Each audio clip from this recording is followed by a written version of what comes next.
Okay. Good afternoon, everybody.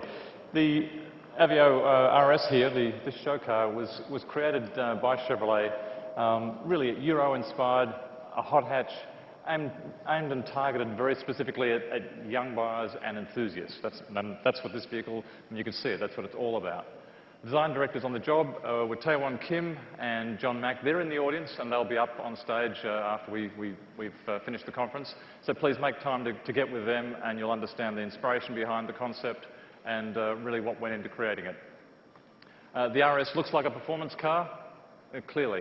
Built on a substantial architecture which allows it to be a little bit wider, a little bit longer than the current Aveo, which means it's far from an econo box. This is a very, very substantial vehicle. Planted stance, wide track, all about performance. The separate headlamps in the front end, very menacing, but they're lovely elements that create or allow us to create jewellery, as well as this very aggressive face that we've created for the vehicle. They combine with the brake ducts in the front end here, which are low and wide. Again, this performance wide stance. And it all comes together as a very, very visible down-the-road graphic. And that's what this vehicle is all about. You really want to be noticed if you're in this one.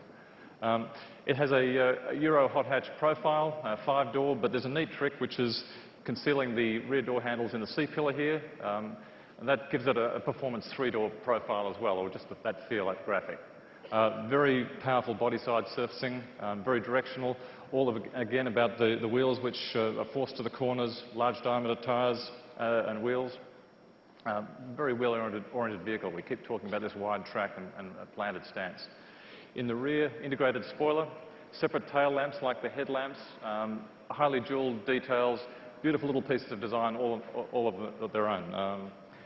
They're also combined down there with the chromed exhaust. It's centre mounted. Again, it's a tuner-inspired detail. We really want with this vehicle for the tuners out there, the West Coast and East Coast tuners particularly, to take a look at what Chevrolet is all about now. This is really going to do it for us. Interior, the larger architecture allows us to create an interior which is a lot more spacious. Spacious, stylish and function. That's what the catch cry here was. Dual cockpit because it's a Chevrolet, but a real focus on the driver. Black on black leather with a contrast blue stitching. And the contrast blue stitching works with the Boracay blue, the exterior paint colour. Black on black is not always serious though. If you can get to the car here, you'll see it has a mini cluster. It's motorcycle inspired. It looks like a new piece of electronics. The readouts are in a nice blue illumination and they talk to richness and the technical nature of it. Overall, the RS, the show car here, is a hot hatch with bold styling. It also has a hint of really what the next generation of Aveo is going to deliver for you. A little bit roomier, a lot more refined, and frankly, a lot more attitude.